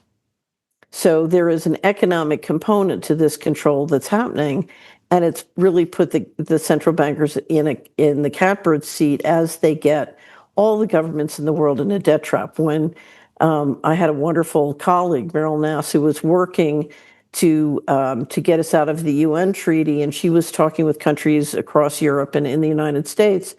And the leadership basically said, we're in a debt trap. You know, we need to agree to this or else they'll cut off our credit. And so part of real solutions means we have to get deeply into the money. And the little secret that we've been talking about here, Liz, is if you give control back, you know, to a liberty-based entity or government or people, they don't need that 19 cents. If they have the flexibility to make that dollar work behind freedom, entrepreneurship, innovation, we don't need their 19 cents. We can make the economy work much better, you know, using fundamental principles of growth. We don't need their 19 cents. But right now, I think there are many politicians in that debt trap all around the world who think they need that 19 cents. Not only do you have a prodigious intellect, but you've also worked at the upper levels of finance. Take those of us who really don't understand into that debt trap. Who is the money owed to? Where does it come from? And what would happen if a country defalcated? If they said, you know what? We're done. We're done with your loans. I mean, I know that the IMF, the International Monetary Fund, people came to New Zealand in the early 60s to a prime minister called Keith Holyoake, opened up their bags and said, we've got all this money. And he took it. like a fool when we were a great little independent country. And from there on, it's been a sort of domino effect of control from overseas. But just what would happen if somebody said no? If Andrew got into as Prime Minister in the UK, which millions in the UK would love, and he said to all of them, no, we're not paying your exorbitant usury rates. No. Okay, so part of the challenge is, so in America, we have a debt-based currency. And in fact, we don't need a debt-based currency. So the $38 trillion of debt we have was essentially created issuing that currency, and we could have done it without the debt.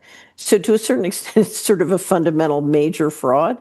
But there's another part to this story, and this is the barrier we have to break through. And this is what Andrew would have to do when he becomes prime minister. So I'll use the U.S. story. I was giving a speech many years ago, and I've been asked to talk about how the money works on organized crime. And it was meant to be a very light, funny description of Wall Street and Washington's dependency on all sorts of money laundering, including narcotics trafficking, all the different ones. We had just had testimony in Congress in 1998 about the Dark Alliance allegations, where the U.S. military and intelligence was bringing narcotics into Mena, Arkansas, and it was around the crack cocaine explosion. Anyway, during that testimony, a reporter I was working with was told by the Department of Justice spokesperson that the U.S. economy is the global leader in money laundering and launders at that time $500 billion to $1 trillion a year of all dirty money, which is now with financial fraud, it's a much bigger number now. But so I was talking to the audience and I said, what would happen if we stopped being the global leader in money laundering? And we had a little conversation. The goal of the conference was to help our society evolve spiritually. So it was a very spiritually interested and aware, well-educated audience. And they said, well, if we stop being the global leader, that money would go to Hong Kong or Singapore, and we'd have trouble financing the government deficit. So our taxes might go up and our government checks might stop. And that money would go to Singapore or London Stock Exchange. And so our IRAs and 401ks would go down in value. And I said, okay, let's pretend there's a big red button up here on the lectern. And if you push that button, you can stop all hard narcotics trafficking in your neighborhood, your town, your state tomorrow. Who here will push the button? Out of 100 people dedicated to evolving our society spiritually, only one would push the button. So I said to the other 99, why would you not push the button? And they said, we don't want our IRAs to go down in value. We don't want our taxes to go up, and we don't want our government checks to stop. So, which is to say, if you became the president tomorrow, your political guy would come in and say, the American people just spent billions of dollars to get you elected, and now they all want their government grant, or they want a contract, or they want their COLA. And you turn to your Secretary of Treasury and say, well, you got to be nice to the people who control $500 billion to $1 trillion a year of money laundering, the accumulated capital thereon. So you're a prisoner of the model. And why I keep going back to the wealth creation that is possible with freedom. The only way to get out of the model is to radically re-engineer in a way where we stop poisoning our people, we stop euthanizing, and we let them really rock and roll as entrepreneurs and grow businesses. What you're going to do what you're going to do in Wales is totally different than what you're going to do in Tulsa. It's totally different than what you're going to do in Brooklyn. It's totally different than what you're going to do in the area you were elected from, Andrew. I was hearing about his local economy Northwest when I last Leicestershire. saw him. Right, Northwest. And so you've got to decentralize. And of course, if you look at the people that we're watching, they use technology to centralize control. They don't want to decentralize. And so that's the tension here. And what Alex said about just going to the burning building and take your kids, we have to decentralize, but we have to do as much of it as possible by the just do it method, because the little secret sauce there is we can create wealth. They can centralize control in a way that shrinks wealth, but they can't create it. We can create it. And that's what we need to do. That is beautiful, Andrew. We can decentralize by going to farmers markets and making connections with local farmers and buying directly and not going to the stores and not using the digitized money or any of the digital needs for control or facial recognition. We can just directly to our markets. We can grow our food. We can start to barter much more. Have these ideas been central to you, Andrew, when you've thought, how would I change England?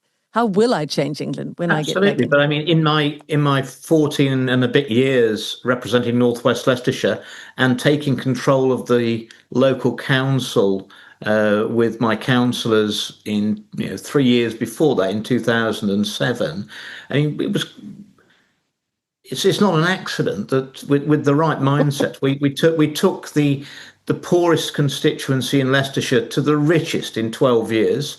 Delivered the highest economic growth out of 650 constituencies. Northwest Leicestershire consistently, once we got going, was delivering the highest economic growth in the country, and we built enough houses to keep the housing prices 30% below UK average, so above UK average household incomes, below UK average housing costs, equals happiness.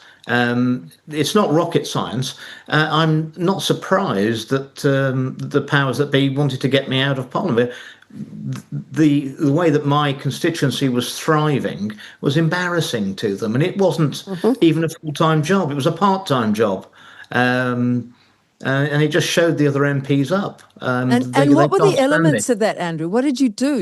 You Well, looked over. we've had a very repressive socialist local council and the planning department. I actually built made a 10 million pound investment in my constituency before I was elected.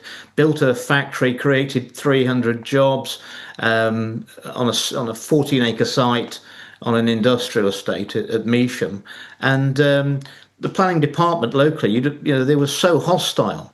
They'd have thought, sort of bringing in prosperity and investment and jobs, you'd have thought I was bringing in bubonic plague. I didn't forget that when we got into office.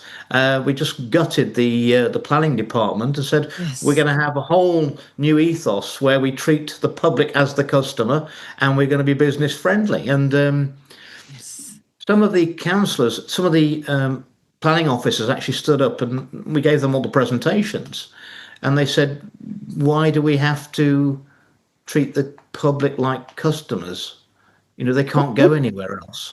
So they all just had to go. And the sad thing is that although they got kicked out of Northwest Leicestershire, they undoubtedly will still be in the planning system, working somewhere else and having an equally corrosive effect on the economy wherever they are. And we need a fundamental change to the civil service. I mean, that's an oxymoron now, the civil service, using that name. We need to get rid of the corruption. I mean, I think we've got the most corrupt country in the world in the UK. I think we are the head of the globalist snake. And I would actually disagree with Catherine on one issue. I think the City of London and our UK overseas territories and the banking system we've got, I think we could give America a damn good run for their money on being the centre of money laundering. And I think we do need a radical overhaul. I've been looking for some time now at a system where we could get rid of all the current taxes in the UK and bring more money in with a financial transaction tax of probably no more than 0.25% on payer and payee on every transaction transacted in the UK. It's a very broad-based tax, which is unavoidable. If you want to transact in the UK, we're going to take that small amount of money out of every financial transaction, and wealth and having money. And I've been very poor and very rich and very poor again. It doesn't buy you health, love, or happiness. It buys you choices. And my definition of true poverty is people who have no choices. And by completely taking away people's disposable income, that is a reduction of choice. It's a reduction of freedom. And that's what we're seeing with digital ID, the increased taxes, which are going to hit us again this autumn, despite the fact that we're at record levels of taxation. They will rise again. No one ever talks about creating efficiency in government anymore. That's very much out of fashion. And of course, the state gets larger. Those people are more likely to comply with the diktats of the government because they are reliant on the state. And the productive sector gets smaller and smaller and smaller and more squeezed by legislation, regulation, excessive taxation. We're into a doom loop, as Catherine said. I mean, if these people are destroying the Western society and our economies. And if it's not engineered, you couldn't do it any better than they're doing it. It's engineered. Totally engineered. And I've talked to you briefly about that, Andrew, that I put up a party in the last election in New Zealand. I was absolutely left out of the mainstream media discussions because they didn't obviously want this to take hold. But we said 0% tax for NZ Loyal, and there was just a transaction tax. And if you look at the numbers, the people who do the most transactions, millions of transactions every day, are the banks. So the banks would actually be paying for a lot of the roading in the hospitals, because if it was a transaction tax, it enables people to choose whether they'll spend or not, Catherine, and that enables money in middle-class pockets again, and that enables middle-class businesses to flourish again, and that means they start employing people again, and so you have this Also, upward spiral. you don't need very intelligent people working in accountancy firms to find ways of avoiding paying taxation because it can't be done. They can move into the productive economy, and you're leaving people with much more of their cash in their hand, and that is going to be freedom. That is the ultimate freedom. It's a very simple system. People wouldn't need a tax return because that would be your bank statement, would be your tax return where you paid all your taxes. It'd make the banks responsible for collecting that money. It'd be handed over at the end of the working day every day. The government would know exactly the health of the economy because they'd have a report saying how much financial transactions have taken place. It would be a fantastic system, and the only tax inspectors we'd need would be people to keep an eye on the arch criminals, who are the banks, who would be collecting the money in for us. That's exactly right. And actually, Catherine, it's based on the premise that taxation is the doorway to our slavery. There's a very strong argument that this whole CBDC and the digital ID and all of it is a form of slavery, enslaving us. But really, taxation is that doorway. Would you agree with that, Catherine? What's your view? So CBDC, or programmable money with stablecoins and asset tokens, is a way of implementing taxation without representation. And in fact, it's so bad. We had, the Federal Reserve System in the United States has 12 Fed banks, and one of the ones in Minneapolis, the president of the Minneapolis Fed in 2023 said we should never do this because we're talking about taxation without representation. They'll be able to just take the money out of your account. Yes. Biden's nominee for controller of the currency, right before her confirmation hearings, and luckily she was not confirmed, published an article in the Vanderbilt Law Review saying the wonderful thing about CBDC, or programmable money, is if you're worried about inflation, you just freeze everybody's bank accounts. It was quite extraordinary. Oh, it's quite tyrannical. And just explain that term, programmable money, for people who don't fully understand what that means, Catherine. So programmable money is digital money, digital currency that can be connected to a social credit system, which determines the rules by which you can, carrots and sticks, be incentivized or penalized for how you're behaving. So it's part of a digital system, usually where you're under regular surveillance, and I can create a different set of rules for each individual. So, for example, let's say that I think Andrew ultimately can't serve the system well, so I can set him up to live a very lean life and hopefully be euthanized as soon as possible. Whereas if I think you can be very helpful, you're a talent, I want to run one of my companies, you're going to be allowed to have far more advantages. You'll be able to travel further. You'll be able to get a higher income. So you can set up very complex rule systems that carrots and sticks incentivize people and encourage them to behave in certain ways. And it's a way of hurting them and incentivizing them and controlling them. And it's quite, when you understand that each person can have a set of rule systems and be tracked. There's a wonderful movie called The Lives of Others about Stasi surveillance in East Germany before the wall came down. And you see what it's like to live in a system where it's a group of artists who are under 24/7 surveillance by human surveillance teams.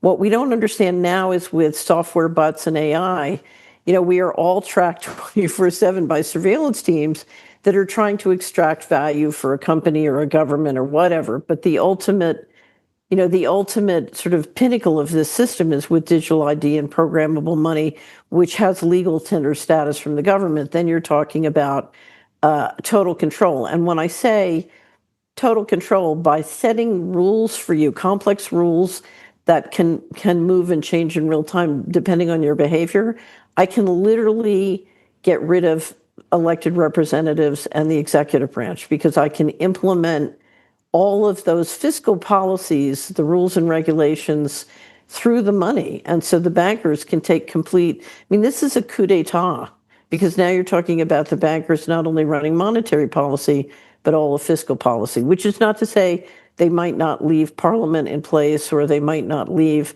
the Prime Minister in place. But at that point, they're theater, they're not real in terms of any power or authority.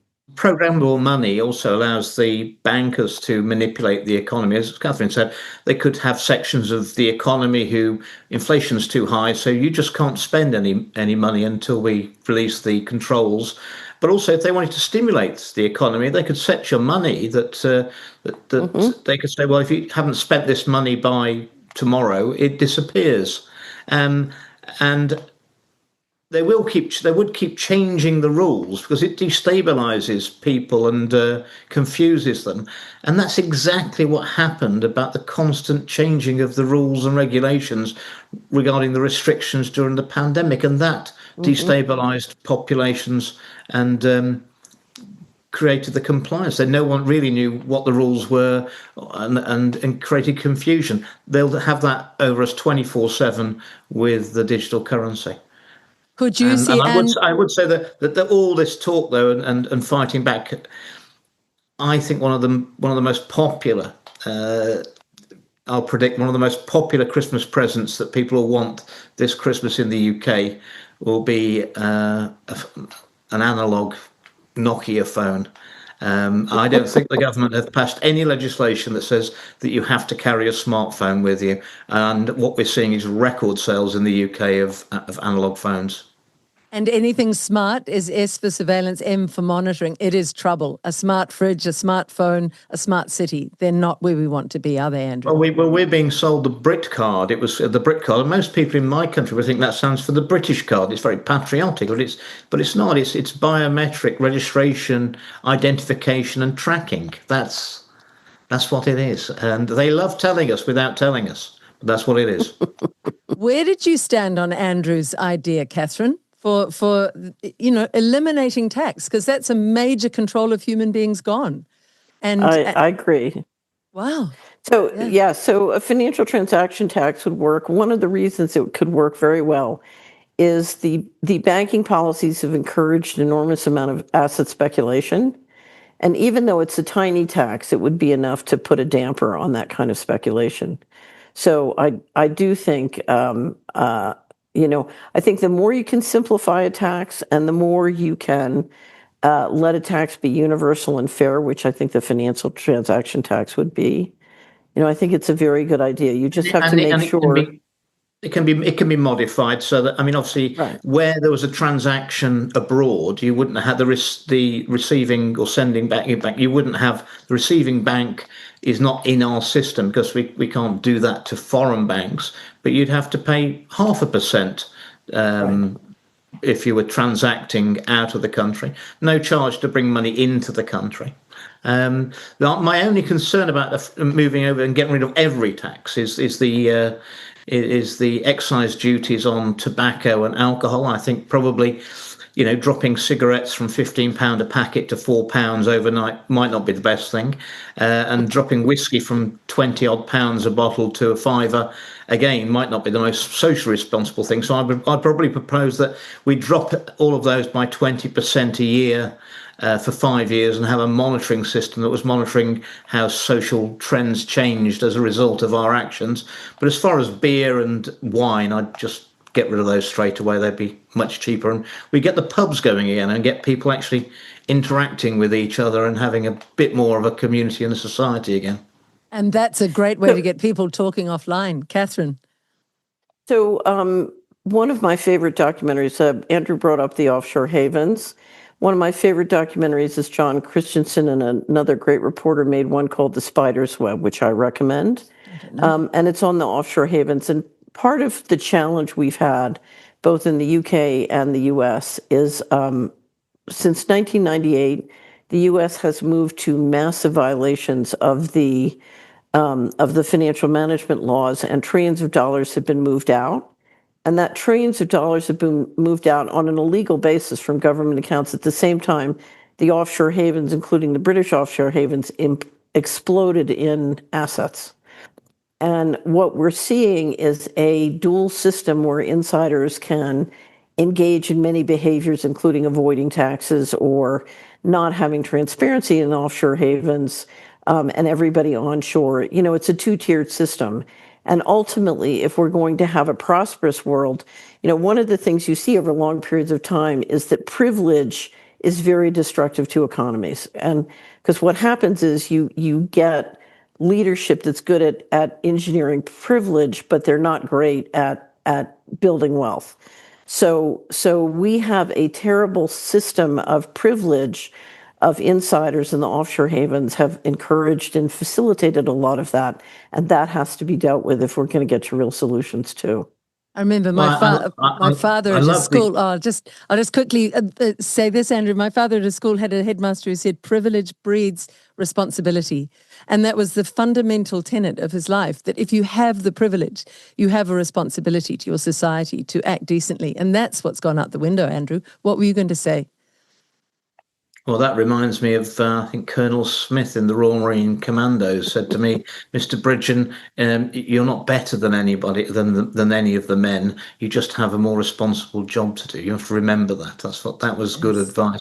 Well, yeah, I think that's what I like about the financial transaction tax. All these people who've taken these very, very expensive ways of avoiding paying their taxes, it just neutralises those straight away. If you want to transact in the UK, you've got to pay the transaction charges, and it'd be down to the banks to do that. The only exceptions would be if you had people who've got joint accounts, a number of accounts in the same names, in which case there'd be no charge for moving money between your own accounts, obviously. And we'd encourage cash, because the cash will be treated exactly the same as a transaction. So you withdraw cash from the bank, you pay 0.25%. You pay cash into the bank, you pay 0.25%. The only way of avoiding it was to deal totally in cash without going back through the banks. But I mean, for 0.25%, who wants to keep tens of thousands of pounds of cash in their house with all the inherent risk of that? What was extraordinary, Catherine, about putting this forward in a little country of 5 million like New Zealand, I met people who almost said, govern me harder, don't take the manacles off, keep them on my wrists. They were going, couldn't you make it 10% tax? It was extraordinary, because it reminded me of stories I've read of the slaves in the plantations in America, who, when they were finally freed, many stayed on the plantations because they couldn't imagine that much freedom. So this goes back to the psychology. We saw some of that. We saw some of that in the pandemic, where some people didn't want the lockdowns to end. Yes.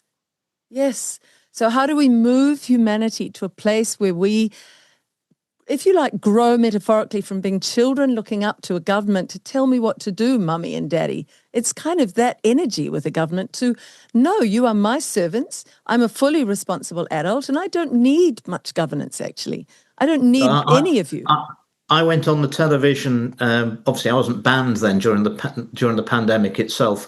And 2 points I said was that I felt that these government measures, I was shocked that the British people were giving up freedoms so easily, freedoms that took hundreds of years to develop, but they were giving them up on the stroke of a pen. And that I accused the government of infantilizing the public. They're treating them like children. And that's what they want. That's what they want. They want loyal slaves. Where did it come from in you, Catherine? Just that understanding, that adultness in you, that you're your own boss, that you drive your own ship, that people will not push you around and tell you what to do with illogical things. Was your father or grandfather, did they fight for your freedoms in the wars, or where was it with you? So, I have to tell you, because I think achieving what we're talking about requires turning off the neurowarfare. I think people are ingesting massive amounts of electronic technology that influences what they think, what they feel, Yes. what they believe, and they're being electronically manipulated at a subconscious level. So I'll tell you a story. I told you, I overheard these two billionaires talking about entrainment technology and it scared me to death, because if you don't have your mind, if you don't have cognitive liberty, you have nothing. So that I came home and that was it for me in TVs. That was 1984. I gave away my TV. I wouldn't watch a TV. And then, I just started to read, and I lived without a TV, lived without a TV. In 2000, I did a speaking tour where I spoke in essentially every state in the United States, and then it was New Zealand, Sweden, England, countries around the world. And I would ask the audience, how many people here watch TV? And it was less than 10% in every state and every country. And I said, oh, that's my audience, people who don't watch TV. So, there's a big joke during COVID. Why did the Amish not get COVID? Because they don't have TVs. So I really think we have to we have to find a way to manage our interaction with media and electronics and smartphones and all these technologies. One, we have to know so when I was an investment advisor, this technology would be used to market financial fraud. And if you study financial fraud, what you'll find is a lot of people get tricked into investing their money with these kinds of techniques. And so, but I would literally find a client who you could buy silver at 2.5% over spot, but they wanted to pay 24% over spot. And I would have difficulty talking them out of it. My attitude was just buy silver at 2.5% over spot and give the rest to charity. Why give your money to fraudsters? So I think we need to know this technology exists, and we need to start to manage our interaction with it in a way where we're confident, that we do have cognitive independence and liberty.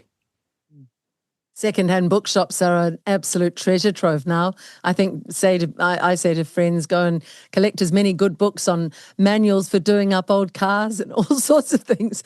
Good But here's the gardening. other thing. Yeah. Stay outside as much as you can. Live in nature, go hug a tree. But if you're going to make important decisions, to me, it's very important that you do that offline. You don't do that on, you get away from this kind of technology or these kinds of influence. I just was reading an article. AT&T now says they have equipment that can read your thoughts. Now, I have no idea if that's true or not, but somebody's promoting that. And Schwab has definitely indicated that. He said at one point, we will have technology where we won't need elections because we can predict how you'll vote. That is just shocking. That is just... They've probably already decided they've put the propaganda so they know how you're going to vote. They're going to influence how you're going to vote. That's the problem. So let's go back to Solari. And actually, before we do that, I do want to just mop up the issue of Trump. So where are you standing on Trump? You seem to be saying if people could get more healthy, then they wouldn't be so dependent on Trump, who himself is manacled. Yeah. So whoever is the White House is a prisoner of the red button problem. Wow. Okay. So thinking that swinging back and forth between the uniparty is going to help doesn't make any sense. It's what Alex said. Don't have a discussion with the school board about changing their policies about a burning building. Trump is in a box, and that box is controlled by the economics. And if you want to, what I tell people, look, you need to know how to turn the red button green. You need to be able to push the red button in a way that makes us money, because then we can push the red button. And the way to look at it is in your neighborhood. How do you make sure the farmer gets a retail price and you get healthy food? You go direct and you cut out the intermediaries. How do you make sure you get healthcare practitioners who you can trust and get the retail price and you go direct? You're going to have to pay them cash. That's how it works. How do you build for yourself and your community the kind of future you want to live in, because you're dealing with providers and people that you can trust? You're going to have to build this one person, one household, and one community at a time. It can be done, but you're going to have to cut out, stop inviting into your life the companies and people who are trying to kill you. Stop needing them, stop depending on them, build a world without them, withdraw your support from them. And I will tell you, because the UK is the source of the word boycott. I mean, that's what happened. Was the most powerful political tactic, I think, in the world is shunning. And if you look at the power we have to withdraw our support for the machinery, support the people who are telling us the truth, whether they're politicians or media or doctors or farmers, and shift our, our time, on money, and attention, there could be a revolution. It's not too late. That's profound. And of course, they want us to be shunned, ostracized, if we don't go along with all their digital world and their digital imprisonment. But we're not going to do that. Andrew, what would you add to what Catherine said? Such inspiring words. Well, we're watching the mainstream media around the world is losing credibility. More and more people are doing their own research, to quote Jimmy Dore, and that's why alternative sources of news and media are thriving. And that's made the legacy media more reliant on its funding sources, which a lot of that are the forces who are conspiring against us. So they can't let go of that narrative, and they're in a doom loop. You can see why they wanted to crack down on digital freedoms. We're going to get to the right solution as long as we can keep our freedom of speech, which is the fundamental freedom. Without that, there is no other freedom. And to have freedom of speech, you need freedom of thought. And to have freedom of thought, you need freedom of information, where you can gather and do your own research and gather the information and come to your own conclusions about matters. All of these freedoms are currently terribly under attack around the world because the powers that be, the vested interests, know that that's going to be their undoing. And that's why we have got to fight so hard to keep those freedoms. What we're seeing is freedoms around the world are being very quickly attempted to be replaced with privileges. And the problem with privileges is that privileges can be withdrawn if you don't behave yourself how those in power deem that you should. There's one freedom above all else, and that is our freedom to have our relationship with the divine, Catherine. And I don't think it is fair to wrap up this discussion without referencing that, which you did so beautifully with Tucker. And you made such a profound point. You said divine intervention will come when we are humble enough to ask for that. I think there is a really crucial nexus for people to understand. In New Zealand here, we've been, since Helen Clark, she raced to get God out of everything in this country, raced to make it something you sneer about and deride and make people who believe in God weak. And that is changing around the world. It's a bit slow here, but definitely it's changing in America. So maybe we can finish with your words to people who are feeling desperate enough to get on their knees or just need to know there is some other force behind this spiritual war of good and evil, Catherine. So I would say we can resonate with the divine or with the machine. That's what this is about. And so there's no middle of the road. You have to choose one or the other. And what I've found is the beauty of prayer is that when you don't know what to do or how to do it, or you're missing the insight you need, if you pray and ask for whatever help you need, it will come. And one of my favorite lines in Scripture is the prayers of the righteous availeth much. So pray and pray for everybody in this situation. Pray for your enemies. I litigated with the Department of Justice for 11 years. I used to pray for them all the time. And I can't tell you what an effective tactic it was. It was amazing. So there's much that can be done with prayer. We have a great prayer book at Solari. You can download it in PDF form. We're happy to send you copies for free. We don't charge money for Scripture. And there's a wonderful prayer in it. I don't know if you and Andrew know it. It's called the Deer's Cry.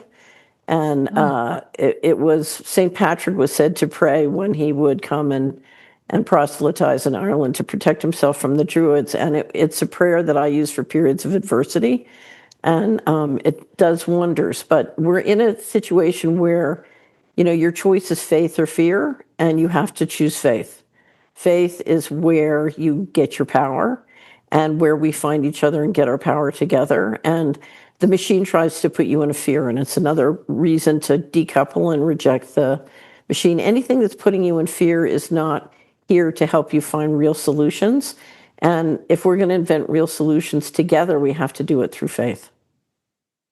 Which is redolent of Eleanor Roosevelt. Andrew, the final word to you. She said the only thing we have to fear is fear itself. And that's really carried me through, along with good will win over evil and the truth shall set you free, which is a line from the Bible. But Andrew, your final words today. Well, we are in a spiritual war. It's not about right and left. Those are the distractions of the uni party and the illusion of choice.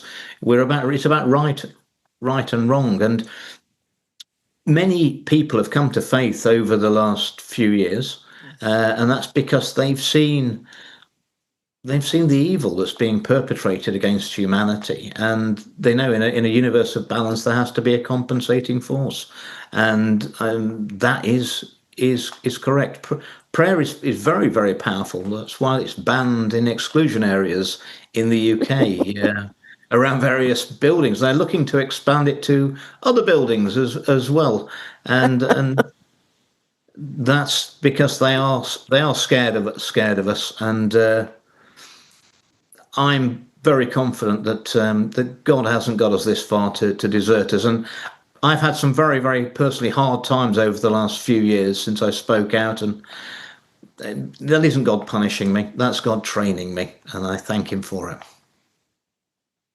What an incredible talk. What an incredible ending. Thank you both so much. And Alex Newman, if you're watching this, it was an honor to have you in this discussion earlier too. Please would everybody share this everywhere you can. This is a discussion to really help wake people up who haven't wanted to look in so far. They will follow this and they will join us. Thank you both. God bless. Thank you. In the last part of this interview, Catherine Austin Fitz referred to a prayer which she called the Deer's Cry. It's also known as St. Patrick's Breastplate, and it's an ancient Celtic Christian prayer. It's a prayer for protection, and it invokes divine and natural forces to ward off evil. According to legend, St. Patrick and his monks were hidden from a hostile king because the king mistook the group for a herd of deer. That's how the name, the Deer's Cry, has come. The prayer seeks protection for the body and soul from various physical and spiritual threats. It is a prayer that seems appropriate at the end of this discussion of this grave threat to humanity's freedom. And we're adding it because we felt it's important to offer it as a way to find your own inner strength to stand up and say no to this digital prison which the globalists are trying to force on humanity around the world, to find the courage to say no, to find the strength to ward off their evil, and to know that there is protection there if you are willing to ask for it. So here it is, the Deer's Cry. I rise today through a mighty strength, the invocation of the Trinity, through belief in the threeness, through confession of the oneness, of the Creator of creation. I rise today through the strength of Christ's birth, with his baptism, through the strength of his crucifixion, with his burial, through the strength of his resurrection, with his ascension, through the strength of his descent for the judgment of doom. I rise today through the strength of the love of the cherubim, in obedience of angels, in the service of archangels, in the hope of the resurrection to meet with reward, in the prayers of patriarchs, in prediction of prophets, in preaching of apostles, in faith of confessors, in innocence of holy virgins, in deeds of righteous men. I rise today through the strength of heaven, light of sun, radiance of moon, splendor of fire, speed of lightning, swiftness of wind, depth of sea, stability of earth, firmness of rock. I arise today through God's strength to pilot me, God's might to uphold me, God's wisdom to guide me, God's eye to look before me, God's ear to hear me, God's word to speak to me, God's hand to guard me, God's way to lie before me, God's shield to protect me, God's host to save me from the snares of devils, from temptations of vices, from every one who shall wish me ill, afar and anear, alone and in a multitude. I summon today all these powers between me and those evils, against every cruel, merciless power that may oppose my body and soul, against incantations of false prophets, against black laws of pagandom, against false laws of heretics, against craft of idolatry, against spells of women and smiths and wizards, against every knowledge that corrupts man's body and soul. Christ, to shield me today against poisoning, against burning, against drowning, against wounding, so there come to me abundance of reward. Christ with me, Christ before me, Christ behind me, Christ in me, Christ beneath me, Christ above me, Christ on my right, Christ on my left, Christ when I lie down, Christ when I sit down, Christ when I arise, Christ in the heart of every man who thinks of me, Christ in the mouth of everyone who speaks of me, Christ in the eye of everyone that sees me, Christ in every ear that hears me. I arise today through a mighty strength, the invocation of the Trinity, through belief in the threeness, through confession of the oneness, of the Creator of creation. The power of that prayer is incredible, as you can feel, as you can hear, as you can witness. And it is our connection with God which the globalists have most tried to break, along with our family connections and our community connections. But above all, they fear our having a relationship with the divine, a direct experience of and relating to the source of all life, to the divine. If you would like to hear a sung version of this prayer, we'll put it in underneath this interview. I hope this brings you great comfort in these challenging and difficult times, which, as we've heard today in this interview, we will get through, but not without some turbulence. I hope this prayer helps to keep you also calm as it does me.